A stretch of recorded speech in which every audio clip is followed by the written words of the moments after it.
Good evening. Thank you for joining this evening. My name is Matt Albertson, and I am a co-chair with the Connie Mack Dick Allen chapter for the Society for American Baseball Research. If you aren't a SABR member and are interested in joining, don't hesitate to reach out to me directly or visit sabr.org/community for more information. And without further ado, we'll get to the main course. Craig Calcaterra, did I say that correctly? You did. Terrific. I should have cleared that before we started recording. He was formerly the lead national baseball writer for NBC Sports and was the creator and editor of the blog HardballTalk. He was the recipient of the 2012 Joe Posnanski Award, and in 2014 was one of 24 writers selected to receive the Amtrak Writers Residency. Currently, he writes Cup of Coffee, a daily baseball newsletter that keeps readers up to speed on the goings-on in Major League Baseball. And on April 5th, his latest publication will be released. And Craig, I will let you jump into that title, soup to nuts. Rethinking Fandom. And I even have it right here. And the very pretentiously offered subtitle, How to Beat the Sports Industrial Complex at Its Own Game. So yeah, the book is, I refer to it as a manifesto or a screed more than or a pamphlet, like an old school pamphleteer kind of material, as opposed to a book. This is not a 300-page snooze fest that will, give you the history of this or that or the other. It is, I think, a quick, brief, breezy means of telling you that it don't gotta be this way. You don't have to be miserable as a sports fan, because so many of us are, and we don't realize it. And some of us just accept it as part of the deal with being a sports fan. And I don't think it has to be that way. We don't have to rationalize our rooting interest. We don't have to explain away the idiot who's playing center field for our team. We don't have to, do all kinds of backflips and contortions in order to make it okay for us to like what we like or to change what we like. And in the book, I'm giving you all moral and ethical permission to be a fair weather fan, to be a casual fan, and to basically anger everyone in your life, possibly even yourself.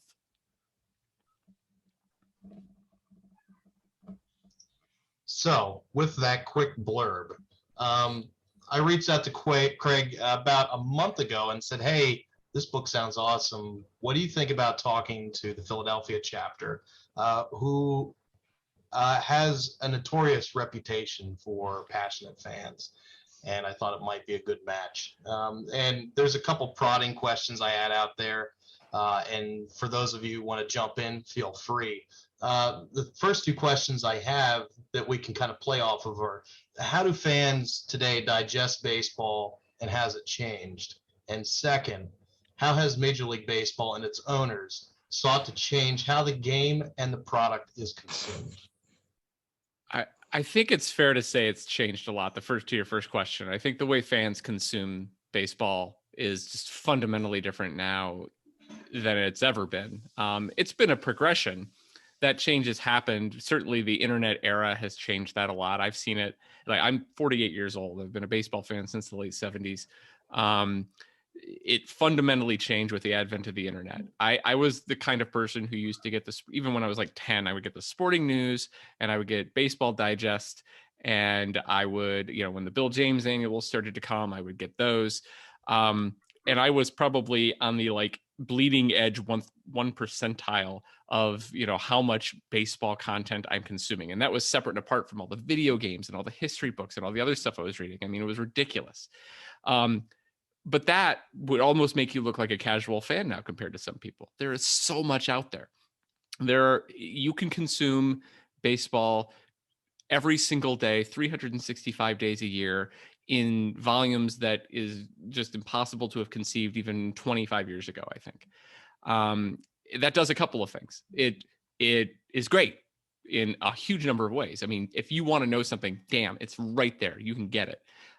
If you have a question that you have never thought, and as SABR members, you guys, it's the whole thing is about research and history and knowledge of the game. If you have a question that just pops into your head and you wonder if anybody ever asked it, you'll know it very soon. And if they haven't, you'll have the ability at your fingertips to start researching it yourself. but it's a double-edged sword too, right? Because it makes being a casual fan a hell of a lot harder. My brother is 2 years older than me. We got into baseball at the same time. Kurt never got into it the way I did, as far as I want to know everything. I want to read everything and research everything.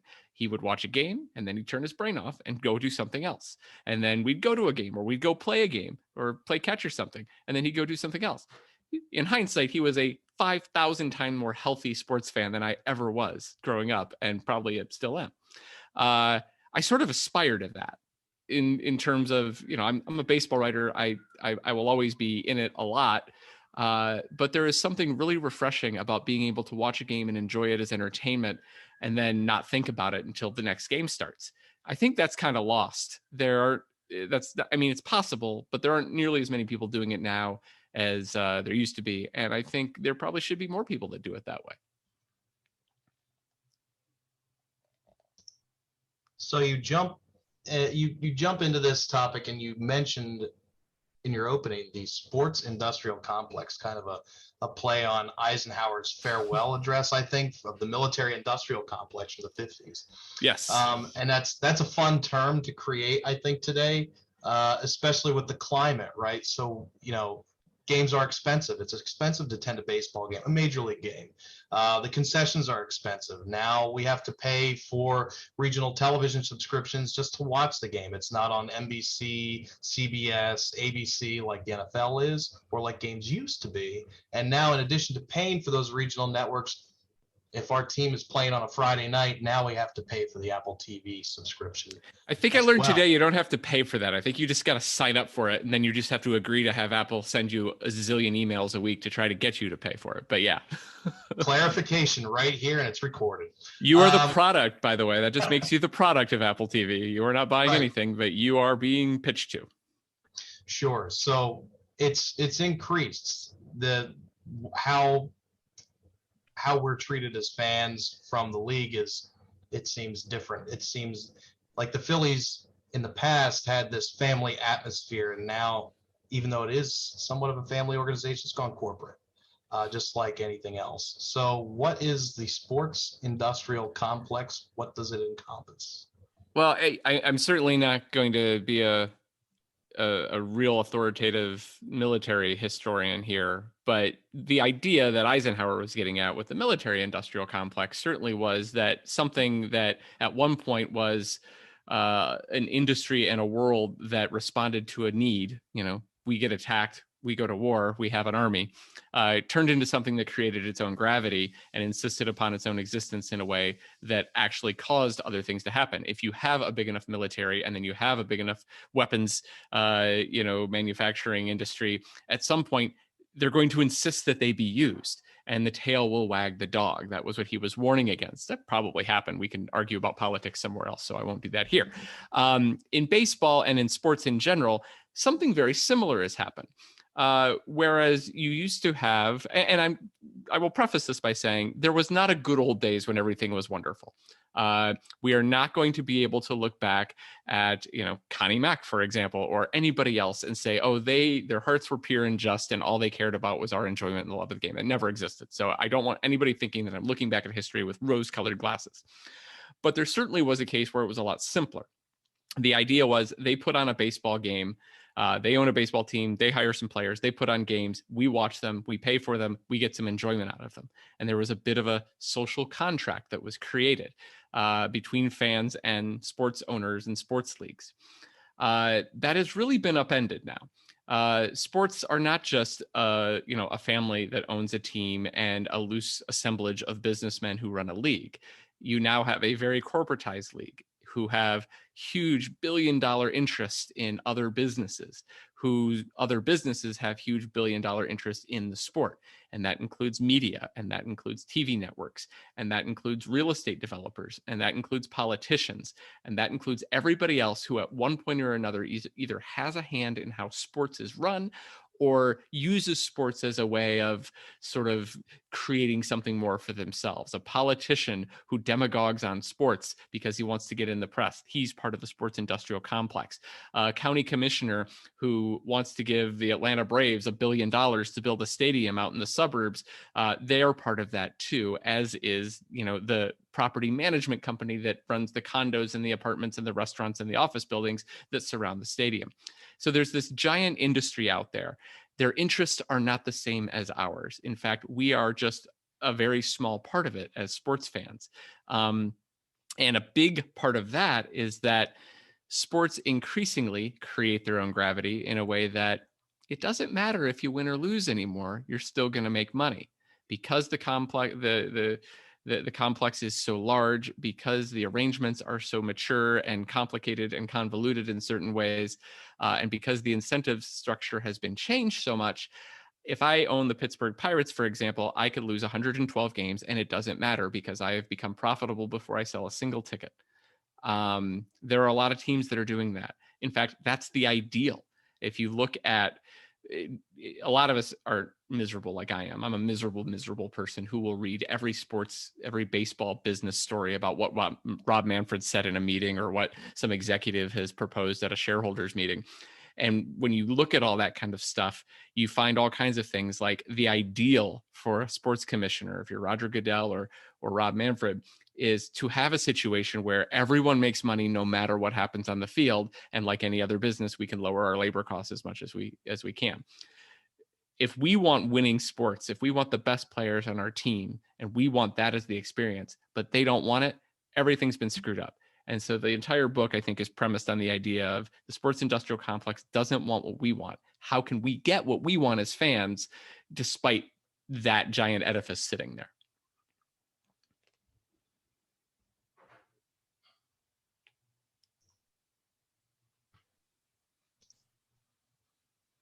How does baseball's status as a monopoly play into all of this? Does it at all? Less so than it used to. There was a thing last week, I think it was Bernie Sanders, who said he was going to get rid of the antitrust exemption for Major League Baseball. And I'm like anybody else. I'm like, yeah, I'd hate it. On principle, I don't like it. I just, I'm a lawyer by training. So I hate the fact that one, industry has a different set of laws applying to it than all the others. I believe competition is a good thing. I don't like that they're insulated from that legally. And plus, if you just go back and look at the original federal baseball decision by Oliver Wendell Holmes, it's a horrible, just in intellectual principle, it's like the worst decided Supreme Court case I've ever seen. So I hate it. Major League Baseball, though, knows and has known at least since the 50s, at least since 1953, that Congress could, if it wanted to, get rid of the antitrust exemption. That's what the Toulson case in 1953 said. If we're ever going to lose the antitrust exemption for baseball, Congress is going to do it. It's not going to be the courts. So since 1953, Major League Baseball has made a point to lobby Congress pretty heavily and make sure that it has friends in Congress. But it has also hedged its bets, and it has decided to organize its business in such a way that if the antitrust exemption went away tomorrow, it really wouldn't change that much, nowhere near as much as we think. A lot of it went away because of the Curt Flood case, the Curt Flood Act, the bill that Bill Clinton signed into law, that exempted employee relations. Player contracts are not part of the antitrust exemption. You can't collude illegally against players now. You could before then. The Major League Baseball taking over the minor leagues, a huge part of that is about, if the antitrust exemption goes away, we want to own the minor leagues rather than have these weird anti-competitive business relationships with the minor leagues. So because of what's happened with the minors over the last couple of years, the antitrust exemption is increasingly moot. And then finally, the big one is, and I think it still comes into play a little bit, is about teams moving and who owners can sell teams to. In any other business, you can't have 29 of your competitors get together and say, no, you can't sell your business to that guy. In baseball, you can. If the antitrust exemption went away, that would conceivably go away. But over the last 25 years, what Bud Selig and then Rob Manfred have done have cultivated a group of owners who won't get to that point. They all think the same way, and no one will offer to sell a team to a Mark Cuban or to an Elon Musk or to somebody like that who the owners don't trust. Just, they have now been sort of Whether you want to call it Stockholm syndrome or just well-conditioned, the current group of major league owners are not going to do things that will upset the apple cart. So the antitrust exemption will never come into play. So it's a good talking point. It gets Bernie Sanders in the news, and hey, I like Bernie, so why not? I like to see him in the news. He's fun, but it doesn't really matter a lot legally, and it won't matter a lot for the business of baseball if it goes away. We've got a question here from Bob Rambo, and if anybody else has questions, feel free to unmute yourself after an answer is completed and jump right in if you feel comfortable. How can a longtime Pittsburgh Pirates fan be a fan of today's pirate business model? That's a great question. That's hard. I don't know. And that's the thing. So the chapter that I'm getting a lot of heat for already. In this book, which was by design. You know, I watched a lot of pro wrestling as a kid. I know how to get cheap heat. And when you entitle a chapter, "It's okay to be a fair weather fan," you know you're going to get crap. That's okay. But that's who I had in mind. Mostly the Pirates, and Bob Nutting is who I had in mind when I was writing that and thinking about that chapter. It's a storied franchise. It's old. It's the oldest, among the oldest franchises in baseball. They have success in our lifetime, right? They won World Series, and they had great success in the early 90s. They had good success a few years ago. Won a World Series twice in the 70s. They won one in the 60s. It's not like it's 100 years of futility there. There's a lot of futility in between those good points, but it's a legit sports town. And when you look at the Penguins, when you look at the Steelers, when you look at Pitt football, there is a sports thing in Western Pennsylvania. But the Pirates don't care. The Nuttigs don't care. They know they have a nice ballpark that was given to them as a gift. They know that it will be guaranteed a certain amount of revenue no matter what happens. They know that they are a revenue sharing recipient who will get like $30 million, maybe more a year simply for existing from the other owners. And they'll get $65 million a year simply by being one of the 30 teams in national TV money. And while their local TV contract is small, it's still, money to them that they don't have to spend anything to get. They can put the bare minimum product on the field. They can refuse essentially to compete, and they will still make a tidy profit, because if I'm Bob Nutting, I care about the newspaper business, and the Pirates are, if they make money for me, I'm happy. And if they appreciate, I'm really happy, because that's going to be my retirement exit plan, but they don't care. My struggle for years, and fans struggle for years, is how can you root for a team that sucks? Or how can you root for a team that doesn't want to try? My answer to that is don't. You don't have to. I know that goes against everything that we are taught to believe as sports fans. And I know we have emotion tied up with it. If you're from Pittsburgh, if your dad was a Pirates fan, if your grandpa was a Pirates fan, if your first memory as a baby was Roberto Clemente throwing someone out from right field, if you have all of that going for you, it's not easy to just say, stop, I'm done. But the thing is, no one takes those memories away from you. No one takes the good times that you had as a Pirates fan away from you. You don't have to disclaim them just because you don't feel like watching whatever dog crap they put on the field this year. You can take a year away from the Pirates, and these days it's pretty easy. If you have MLB TV, if you have extra innings packages on your satellite, if you live near other teams or something, it's not hard at all to be a fan of another team. In fact, it's easier to be a fan of a team outside of your market than inside of your market if you have MLB.TV. I can't be a Pirates fan if I want to. I'm in Columbus, Ohio. We're blacked out from Pirates games of all things here because 50 years ago the Galbraiths owned the Pirates and they lived in Columbus, and they didn't want us to see Pirates games because they wanted us to, buy tickets or something. It's stupid. But the thing is, you can just decide this year, I'm going to root for the Blue Jays.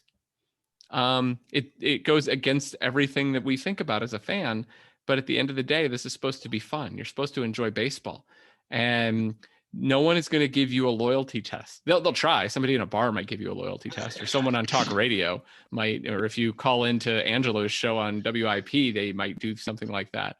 Yeah, he might have retired. Anyway, the thing is, you don't have to play that game.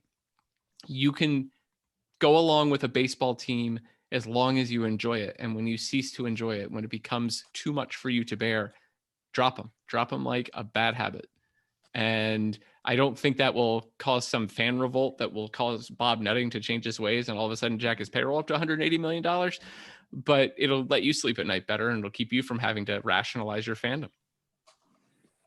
It's before I get to David Miller's question, it was something I saw on Twitter throughout the work stoppage. Was it's hard to believe that the Pirates and the Orioles, in fact, played in a World Series recently, historically speaking. Twice. Twice, right? So it's how things have changed. David Miller asks, it's hard enough being a fan of the Cleveland club when the owners are entirely focused on cost control and they're nakedly trying to lose for fear of having to pay stars a fair wage. It's even harder. The structure of baseball teaches me to disconnect. And I think before we jump in here, Craig, Baseball Prospectus, I think, did a piece on the connection between ticket prices and payroll. And the Cleveland Indians / Guardians, now Guardians, had slashed payroll something like 68% and then increased ticket prices. Yeah, there's no connection there. The Oakland A's did the same thing. They jacked up ticket prices at the end of the year just before a fire sale. That's an old saw that I hope goes away. The idea that ticket prices are a function of ball player salaries. It's absolutely the case, though, that appreciating franchise values are the real driver for team owners. And if you're the Dolan family who owns the Guardians, they have, for the last couple of years, made it pretty clear that they're looking for an exit strategy. That, Paul Dolan, I'm going to get their names mixed up. I forget which one's Paul and which one's Larry, but the older one is in his 90s. He's going to die pretty soon. The younger brothers, who are like in their 50s and 60s, who run the team, are probably likely to get out while the getting's good and get what was a, several $1 million investment by their father out at north of $1 billion. It'd be dumb business not to do that. And it's easier to sell your team at a huge premium if you're not selling, $200 million worth of contracts on the books too. The Orioles are in the same boat. The Angelos kids who are inheriting the team are very clearly running it in such a way as to keep costs down to an absolute minimum, keep the franchise value appreciating, and hopefully cash out sometime in the next several years. I don't know how I could root for that. I just, it's not just like fan unfriendly, it's fan hostile. And it's really rough. It pushes people away from the game. There are at least 4 or 5 teams right now in baseball that are actively alienating their fan base, and they don't care. And it's because the financial structure of the game encourages them to do so. It's on Rob Manfred and it's on the other owners who have helped create a system, and the players too, right? And they've got their clock cleaned at several collective bargaining agreement negotiations in a row and allowed this to happen because they were sort of short-sighted too. But it's created a situation where there are 4 or 5 teams at any given time that are actively pushing away fans, and it's bad for the game. I want to leave this thing I'm watching, so. Okay.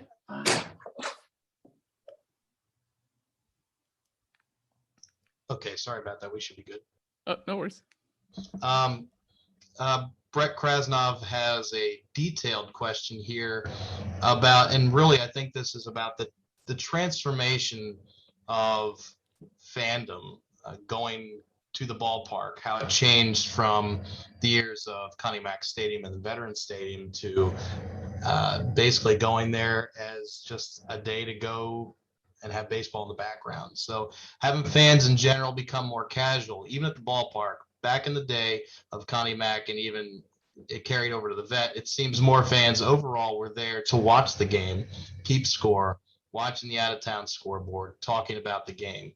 Now it seems more people are at the ballpark to be seen, taking selfies, walking around, getting beer and food, etc. And ballparks are more designed as a place to be and be seen as much as a place to watch the game. Yeah, that's absolutely true. I mean, we've seen that in all of our lifetimes. We've seen the transformation of the ballpark experience from one that was in some ways, let's be honest, it was kind of hostile to a lot of people in the 70s and the 80s. I mean, I remember that cigar smoke I mentioned at Tiger Stadium, that was also accompanied by, the idea that you can't sit in certain places with your kids if you want to take them to the ballpark because people are going to be throwing bottles and just being jackasses. So yeah, it became more family friendly. That was the first push. It became more family friendly. But as it became more family friendly, and that was a good thing, I think, everybody started to realize, the team owners and everybody started to realize, well, there are a bunch of revenue streams we've never tapped into here. If we can get, a playroom together that helps families come more often. And we can put a Ferris wheel in Comerica Park, and we could do all kinds of entertainment off the concourse. These are all different ways that they'll make money or encourage more fans to come and sell more tickets and things. And that has naturally pushed the game into just being one part of the experience. It's part of the larger story. In some ways it's benign, right? I mean, we want people to go to a ballpark, and I really don't want just hardcore fans that are only there and damn it, know all 9 guys on the field to go to games. I want casual fans to go too. I want people who are just learning about the game to go. I want a girl to bring her boyfriend who has never been to a baseball game before so she can come and explain the game to him. I want that dumb guy there, okay? That's good for the sport. It grows the sport. But yeah, you're right. It certainly is a case where the game can often be secondary.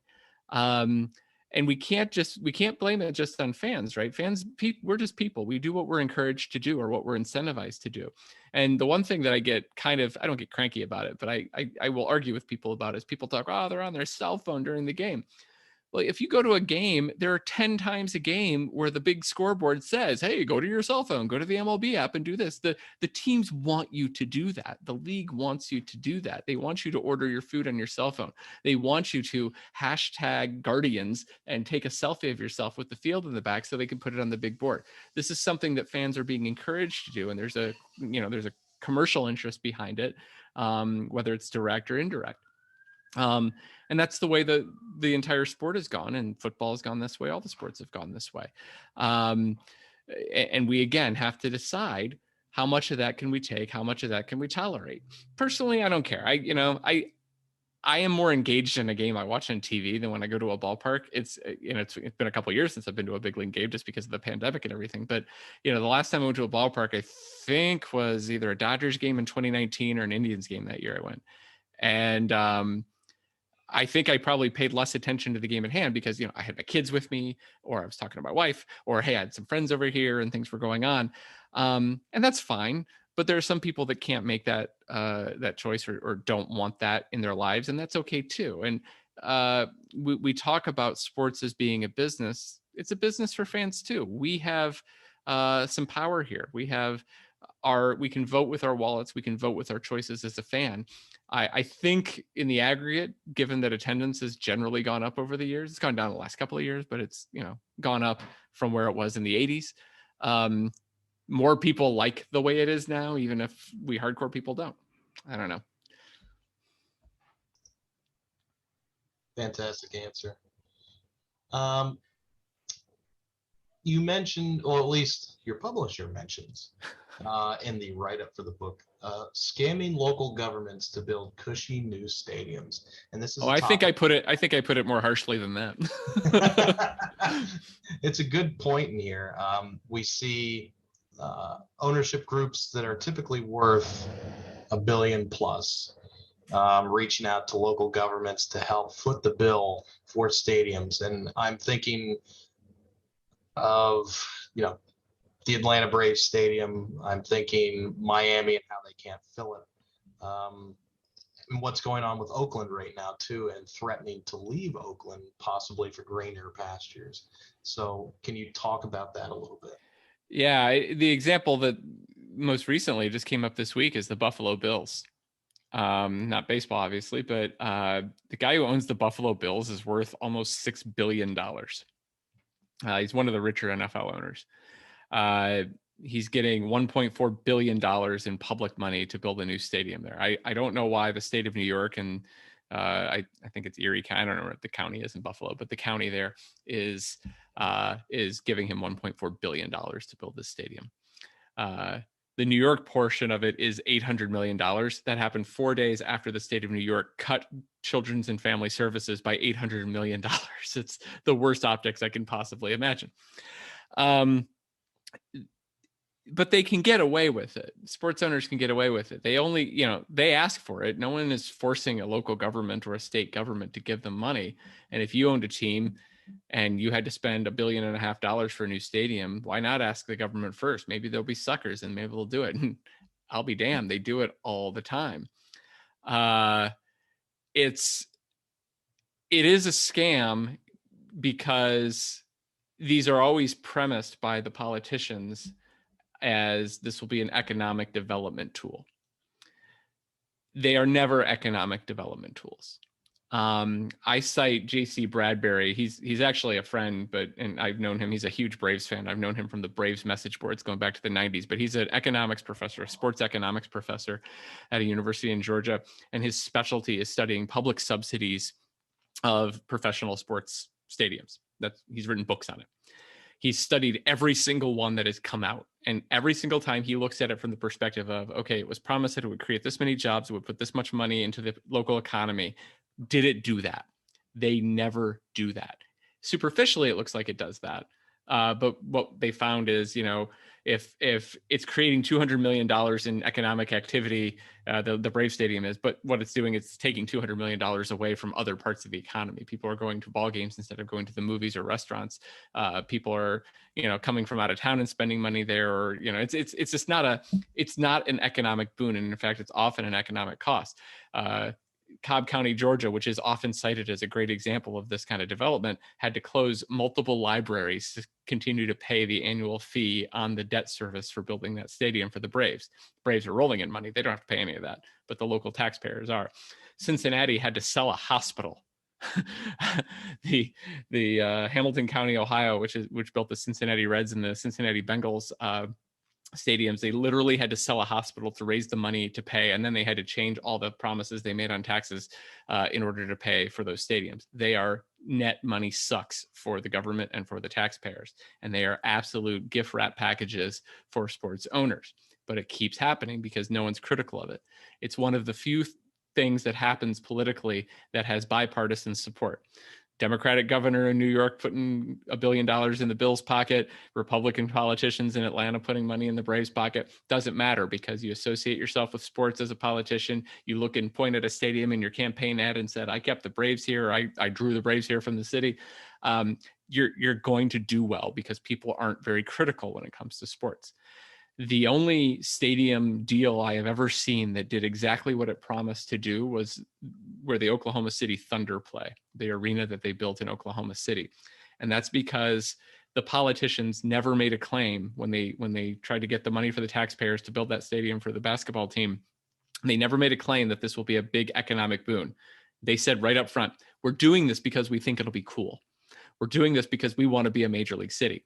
That's a promise they can deliver on. And if everybody's okay with that, if the voters are okay with that, I have no problem with it. This is a public good, and we're just doing it because no one ever asks if school buses are profitable. You just do it because that's what you have to do. And if they did that with stadiums and people were on board with it, we might question whether that's the best priority, but at least they're being honest. I have a problem with it from a fan's perspective in that they use our loyalty for our sports teams as a means of enriching the sports owners.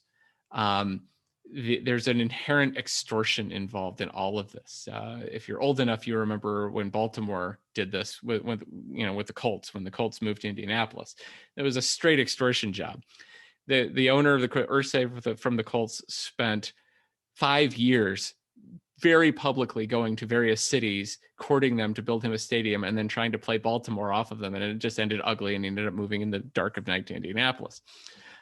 That move has worked over and over again by sports teams, even ones that had no chance of moving. George Steinbrenner did this with the Yankees. The Yankees were not leaving New York. Okay, they're the Yankees and it's New York. But he makes a few noises, maybe we'll go to Connecticut. And all of a sudden they gave him $1 billion for the new Yankee Stadium. It's ridiculous, but it keeps working.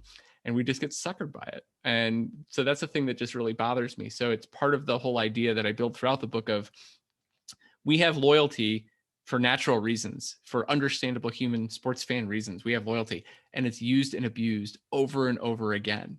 And it just pisses me off. And it pissed me off so much that I decided to write a book about it.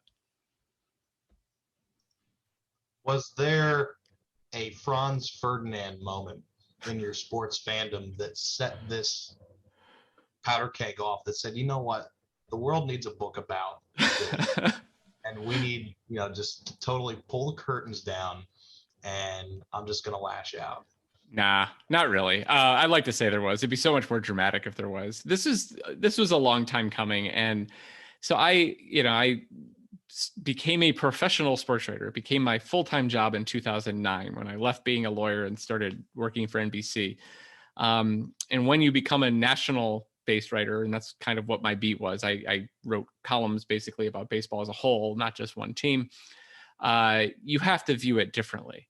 I was traditionally, as I write in the book, I was traditionally for 30 some years, even though I was a little kid, I was a Tigers fan. We moved away from Detroit and I became a Braves fan because I had the Superstation. And so I was a Braves fan from the mid 80s until very recently.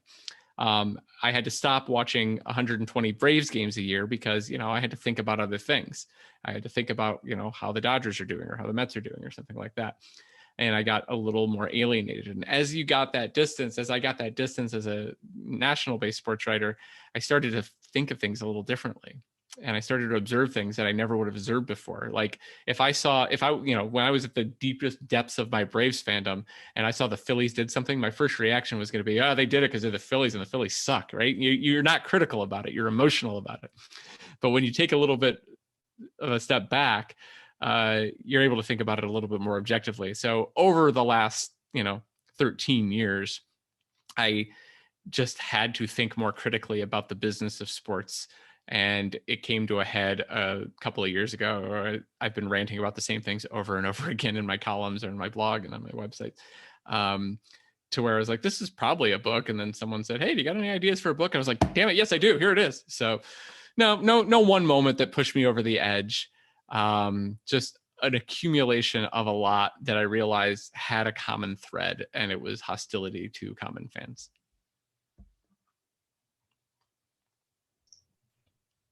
Anybody else like to jump in? Yeah, it's crazy. Matt, this is Dennis Link. Sure, we'll go to Dennis then, and then to Jeff. Okay.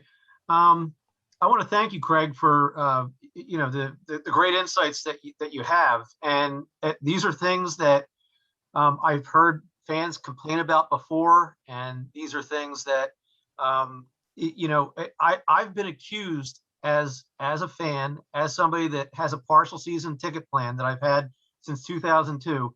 I've been accused as someone who's perpetuating and feeding the sports industrial complex. I don't argue with you, and I don't argue with many other people who have brought up the same same ideas or similar ideas. My question is, what am I supposed to do? I mean, if I love baseball, and unlike Bob Rambo, the Phillies are actually spending some money. I mean, they're not just sitting around and hoping to make money and keep labor costs down. I mean, they're spending maybe inordinate amounts of labor costs. So I guess long story short, my question is, for someone who's an avid fan and has been lifelong, what can we do to avoid feeding what we know is this monster? I will say that the book is called Rethinking Fandom, not Rejecting Fandom. My publisher is a company called Belt Publishing. They've never done a sports book before. They write a bunch of like weird lefty political things about, working class people in industry and unions and things like that. They're not a sports thing. Now the publisher, a woman named Anne, she is a big sports fan. But she comes at this from a very different place that a lot of sports fans was. And she asked me, she goes, okay, you have all these complaints about sports. Why don't I just not be a sports fan? What's the point of your book if the answer is just drop sports? And I thought about that for a little bit. She was being rhetorical because she knew that wasn't the answer. But I don't think you have to, and I don't think you should have to, because, you don't write this book if you're ready to give up sports. My argument is I love sports. There are certain things about sports I love. I love watching a game and seeing the aesthetics of the game. At the end of the book, I talk about how I've gotten into soccer a lot in the last year. Every freaking weekend since August, I have sit and watched a bunch of English soccer. I don't know jack about it, but I watch it because it's just so satisfying to watch. And people feel that way about football. People feel that way about baseball. It gives us something. And I also think, as I note in the book, sports do, I think, on balance, have a social good. There is something to be said about creating a sense of community. There is something to be said about being able to go to your office and have something you can talk to with someone you don't really know really well, but you have a common interest. You're both Phillies fans. We can talk about the game last night. There's a lot of good from sports, and there's psychological studies out there that I've cited that,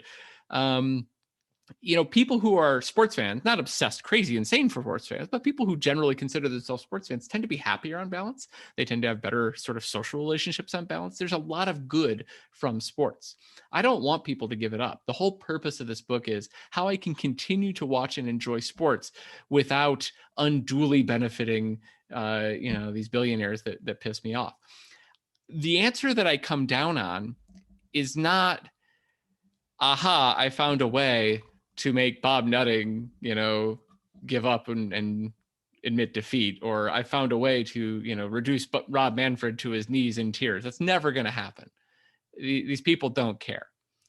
But what we can do is we can personally give ourselves a sense of satisfaction that our sports fandom is not unduly doing things that interfere with our own sense of ethics and morality. I guess what I'd say is, I don't feel like I am contributing to some horrible good by turning on a baseball game and watching it. I do feel if I'm doing something wrong, if I'm a Cleveland Browns fan and I'm spending 4 hours a day on a message board explaining why it's okay that they signed a guy who has 22 complaints of sexual assault against him. That seems like a bad use of my time. Somewhere between the two poles of turning in and watching a game and just enjoying it versus being such an obsessive fan that you are arguing in favor of just bad crap for weird tribal reasons that you don't even fully acknowledge, is where the happy spot is.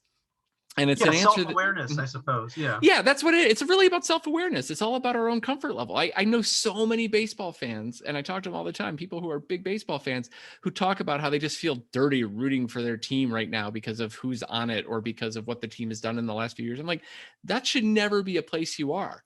Like, if I'm a Phillies fan right now, I'm probably feeling pretty good. They seem to be committed. They seem to, they've done a lot of things. I mean, if I'm a big fan of outfield defense, I might be a little upset right now, but it's going to be fun for the rest of us. It's going to be fantastic. And, but the thing is, they're trying. They're trying. They have 10 years they got to kind of answer for a little bit where they didn't try for a while. But starting about 3 or 4 years ago, I think they really started to make a commitment. And certainly this year they did. I'd feel pretty good being a Phillies fan right now. But if in a couple of years they slash their payroll down to, Pittsburgh Pirates level and they, do all kinds of cynical things that are hostile to fans, I'd feel pretty bad about it. And at that point, I would start to move away. It's like any other sort of abusive relationship. You need to sort of give yourself some distance, I think, and don't allow it to happen. With even with the spending and signing Bryce Harper and the offensive juggernaut that we all hope to see this year, there are still people that say, I might have said it myself, the wrong team left Philadelphia in 1954. So that still gets tossed out there, by the way. People still say that? People still say that. I don't know whether it's tongue-in-cheek, but because the Phillies have been out of the playoffs for so long, the Athletics have been my de facto favorite team of the playoffs over this drought, so to speak. Wow. That's a long time, though, man. We're talking like almost 70 years here. They've been in Oakland. They've been outside of Philadelphia, and I think in Oakland longer than they were in Philadelphia at this point. Yeah, they've been gone from Philadelphia for 68 years. Yep. A long time. Swampy, you had a question or a comment.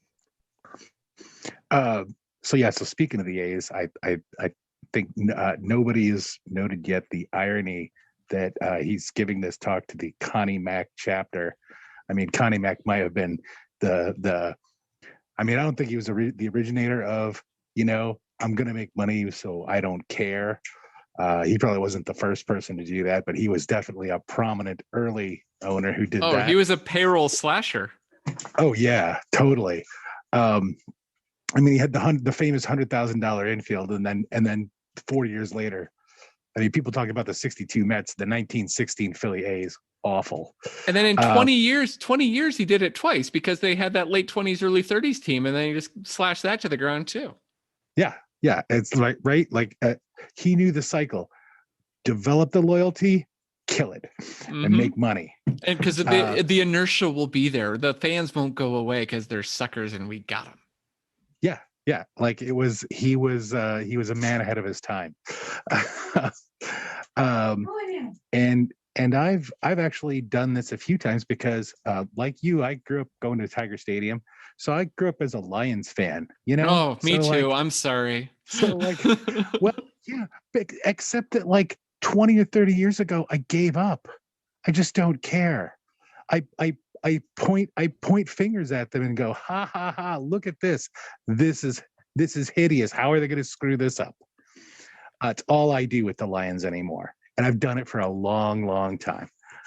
So that's another strategy, if you will, for say people who are Pirates fans, like, oh, how are they going to screw this up? Just you don't have to care. You stop caring. The Lions are a great example too. I mean, I ended up, and I wrote about it in the book a little bit. I was a huge NFL fan, probably till the mid '90s, I think. For a while when I was a kid, I probably was a bigger football fan than I was a baseball fan even. And I was a Lions fan. God, Eric Hipple, Gary Danielson, and Billy Sims. Those were my guys. That's my era. Doug English. All those guys, whatever. And they were bad, and they occasionally would break through. And then, Barry Sanders came, and you thought, oh, this is going to be great now. And poor Barry Sanders. I gave up the NFL not because the Lions stunk, but just because I stopped being able to rationalize what they were doing to people's bodies. And this was really even before the CTE stuff happened. I just remember seeing, I went to a card show once, and there were guys who had retired only 2 or 3 years before signing cards, and they were walking in with canes and walkers and things. And I was like, what's going on here? This is hard to watch. But yeah, what you're describing with the Lions, though, for you is exactly what you can do with sports. You could, and the thing is, you could even still watch a Lions game. No one is going to tell you can't. Right. But you don't have to give them that part of your emotion and loyalty. You don't have to be hurt again, right? It's right. At some point, 40, 50 years of just abject futility is a little too much. Right. And the last thing I wanted to say was I have had the thought recently that maybe sports is ruining everything all around us. And I know you probably want to avoid politics, but man, how much of, my side is the good guys and those guys over there hate America. It's boils funny down to things that, you're saying, well, if the Phillies did X, that must be because the Phillies suck. So it's kind of the same idea. I wrote a column a few years ago when I was at NBC, and I don't think it's that sports has ruined everything. There's been this weird cross-pollination between sports and politics, where in sports we have this "we're the good guys, you're the bad guys" kind of thing. Which is kind of almost, it's like a political thing. It's weird. And it's you're taking it up a notch too seriously. Right. But in politics, we've had a sports thing come in where all that matters is the scoreboard. And as long as we win, it doesn't matter if a public good is done. The winning is supposed to be a means to an end in politics, not the end. Winning in sports is supposed to be the end. And they've sort of switched that. And it's weird. They've taken their worst excesses. And the thing that really struck me, I can't remember if it was 2012 or 2016. Maybe it was 2016. I'm in Columbus, Ohio, and I went to Ohio State. And if anybody, you guys, East Coast people tend not to be big college football fans, but at Ohio State, there's a super fan guy named Buckeye Guy who goes to all these games, and he's famous. He makes money going to people's parties and corporate events. It's crazy. And he's just a dude that started showing up at games, and he wears a big cowboy hat and a big fringe jacket. And I don't know why this makes him Buckeye Guy, because this is Ohio, not Texas, but whatever. This is his thing, right? And he has this stuff painted on his face, and he has this whole deal going on. And there was this scene from the 2016, I think it was the Republican convention, of someone dressed up that was basically, she looked exactly like Buckeye Guy in every single way. And they were both holding up fingers like this. And I found an AP picture of Buckeye Guy at an Ohio State game and this woman at the convention, and put them right next to each other. It was like a mirror image. It was crazy. She's rooting for politics like it's sports. He's passionate about sports the way people are about politics. It's completely crossed, and it's weird, and it's wrong on both sides. And I'm not sure how we get back from that, but we're kind of in that world. So recently, we've had two polar opposite situations of a similar ilk come up. it seemed unfathomable that the Atlanta Braves would not re-sign Freddie Freeman, the franchise face. And they didn't, and they brought in Matt Olson. And even though he's quote unquote a local guy, Freeman was the club. And it seemed cold and calculated. Whereas the St. Louis Cardinals, after years and years apart from Albert Pujols, bring the guy back. Do clubs think about the fan opinion when trying to re-sign a player in his prime versus let's put on the rose-hewn glasses, throw back some nostalgia, and get Albert Pujols? Would that situation play differently in, say, 1985-6, Steve Carlton gets traded, as it does now, vice versa? I think there's always been sort of a cold-hearted look at that kind of a thing. I mean, thinking Steve Carlton leaving the Phillies would have been impossible, but man, he did, and he became a journeyman, and it ended up being the right call as far as the baseball side went, right? For as much as I love Freddie Freeman, I watched him come up from the time he was, in the low minors. Might be the right call. I think the Braves got the best years out of Freddie Freeman. And this is why I'm of two minds, right? Because I tend to be more on the sabermetric side of things. It's kind of like I'm a fellow traveler of the stat heads. And so I completely understand Matt Olson is 4 years younger. He was more productive last year. There's a lot of reasons to think he'll be more productive going forward. And he's cheaper. At the same time, that's not the be all end all. There are little kids who have Freddie Freeman jerseys who just got him for Christmas, in fact, down in Atlanta, who, he's gone now. That's a balance. It's a hard balance for a team. At the end of it, I think winning is all that matters for the most part. I think that Braves fans, even the ones who got really, really upset about Freddie Freeman leaving, will be okay with that if Matt Olson continues to be what he's been and if the Braves continue to win. And their GM, Alex Anthopoulos, has a pretty good track record of, bringing in talent and not just being a cold-hearted axeman as far as things. That's why he left Toronto, is because he was bringing in talent and he brought the team to one of its highest heights in the last 20 years. And then they fired him for it because, you're spending too much money. If the Braves continue to win, people will salute Freddie Freeman and everything he did, and that's okay. They'll be happy. And in some ways, Pujols is another good counterexample of that. People kind of freaked when he left to go to Los Angeles Angels. There's not a Cardinals fan around who would say, I wish we would have kept Albert Pujols in 2012 forward, because he clearly fell off a cliff right after he left. And they're happy to see him back because, hey, he's Albert. I think if the getting rid of the franchise face or icon is a means of just cost cutting and he's not replaced, that it's unforgivable. I think if you do it, though, and you're trying to keep the winning thing going along, because we all know there are success cycles. We all know that players get old. We all know we have to reload talent. If you do it at the right time and you continue winning, it's forgivable, because ultimately at the end of the day, we want to have the team win. And like I said before, no one is going to take Atlanta Braves fans' memories of Freddie Freeman away. The homer he hit in 6 or 7, God, I forget how many games the World Series won. That's never going away. But if they let Freddie Freeman walk and then they decided, well, we're going to, plug first base with, just Joe replacement level, whoever, and we're going to just go for a cheap payroll, that's not excusable. So it's hard. You can go both ways, but I think at the end of the day, if the team is trying to continue to compete, it's defensible. Anybody else like to jump in?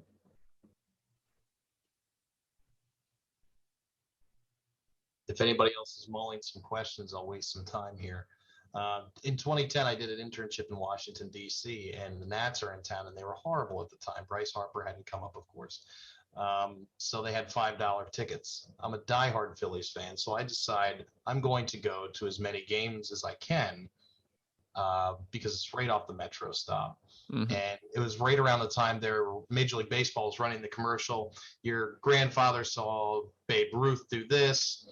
Your father saw Mickey Mantle do everything. Now it's your chance to see Albert Pujols do everything. and the Cardinals are in 10. I said, I got to go see Albert Pujols do everything. And he played third base for the first time in several years, made 2 errors, and didn't get a hit. So that was not the everything I was hoping I'd see. But going to your point about you don't necessarily have to root for the team. You can root just for the players. It was interesting to see all the different teams come in, not have an affiliation, a passion for the club, but to root for individual players. It was a bit of a different fan experience. It's a huge thing. I really think that it's, Major League Baseball's had a hard time marketing its players anyway. And part of it's the nature of the game. You can't, if you have a big NFL game coming up and you're like, Peyton Manning and Deshaun Watson this weekend, against each other on Sunday, that those two are going to figure in the game.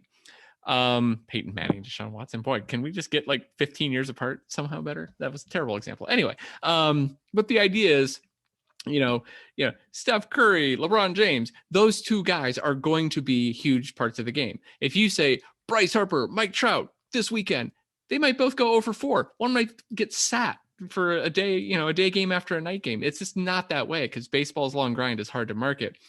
But I do argue strongly for the idea of rooting for players. And again, part of that is informed by the fact that I've been a national baseball writer for a while. And, Mookie Betts playing for the Red Sox when he did, I don't like the Red Sox at all. I've never liked the Red Sox. There's nothing I like about the Red Sox, but you watch a Mookie Betts game and you see him do amazing things. Like, how do you not like that? It's the same thing with any number of players. It's possible to enjoy a game simply because the players involved in it are great. If I'm like just skating around MLB TV or whatever, I'm looking for a good pitching matchup. I don't care who it is. I want to see a good pitching matchup because my personal aesthetics for baseball are I like to see pitching matchups. I view a baseball. This is why the opener and bullpenning has killed me, because my whole thing about baseball is it's a battle between two starting pitchers that builds over the course of 4 or 5 innings, and at some point someone breaks.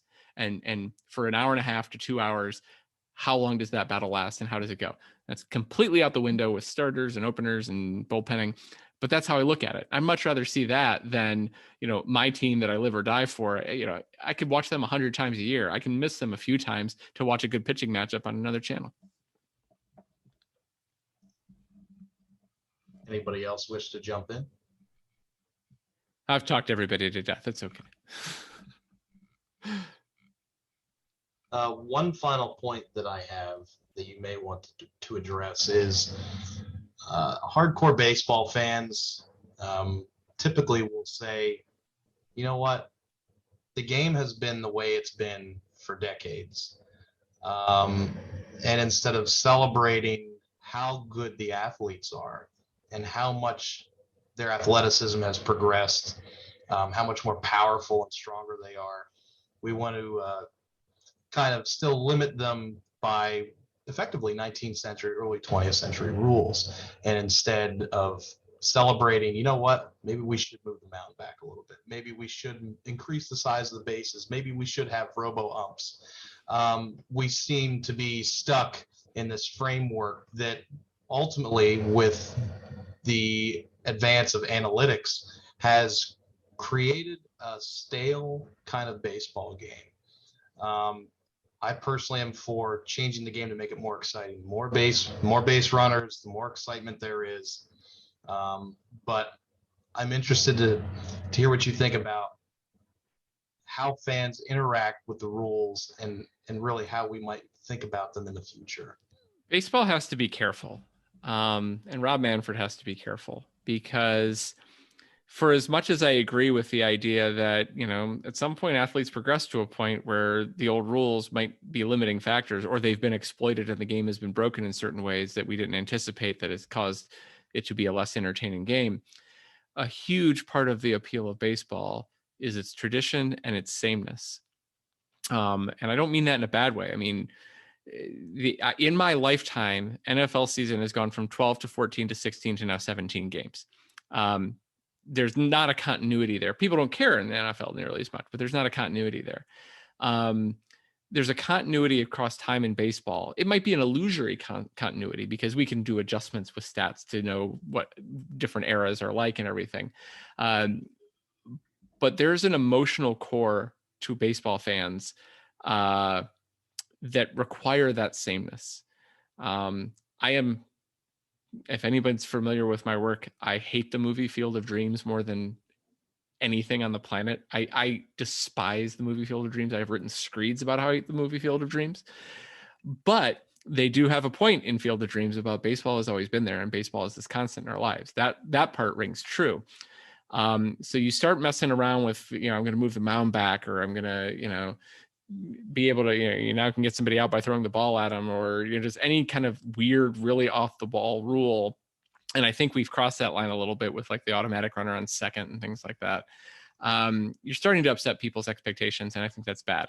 I think there are a number of things that we can and should change about the game that are way less transgressive than changing fundamental rules. Things like pitch clocks, everybody freaks out about that a little bit, but they've done it in the minor leagues. It's been seamless. I go to a lot of AAA games. I live in a AAA town. It's seamless.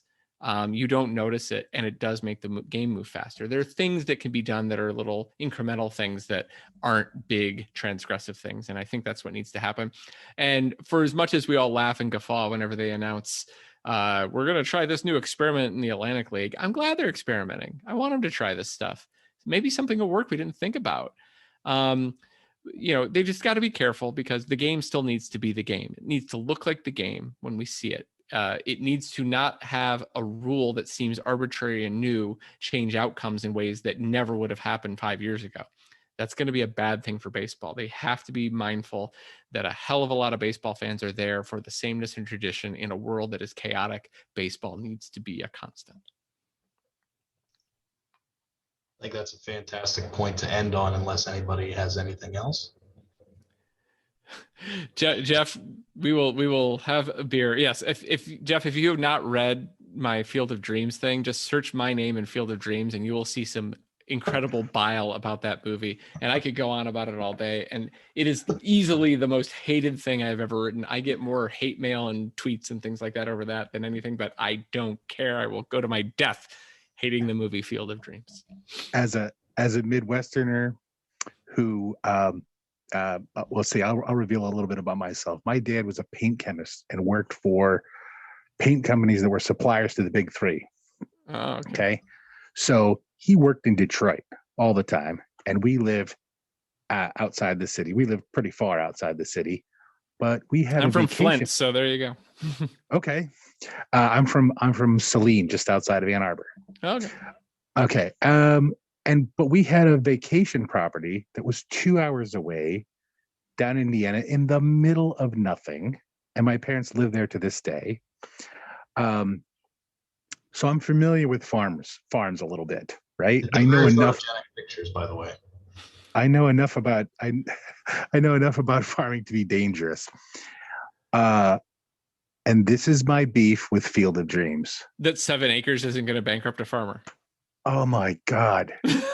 I met the one person who understands me. I live in Ohio, man. I know this stuff. Yeah. It's, I mean, I think I've done the math. I always say it's at most 5 acres. If you're losing the farm over 5 acres, I got news for you, buddy. You were losing the farm anyway. Yeah, you're a terrible farmer. Timothy Busfield's character was skimming and embezzling from Kevin Costner's character. That's why that happened. That's the backstory that we need to have for Field of Dreams. Something. There's got to be something.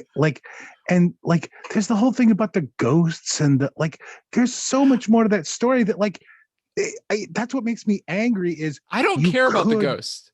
I'm fine with the ghost. You could have a good story without the "you're going to lose the farm" angle. Yeah, that pisses me off. I've got a political screed about it that's in my review of it from a few years ago. It's on my website, but I won't go into it now because I've talked long enough. But yes, fellow traveler buddy, we agree on this. If you ever hit me up on Twitter or email me or something, we can talk all day about it. I will definitely do that. All right, man. Thanks. All right, everyone. Well, thanks for joining us tonight for some Wednesday night Saber chat with Craig Calcaterra.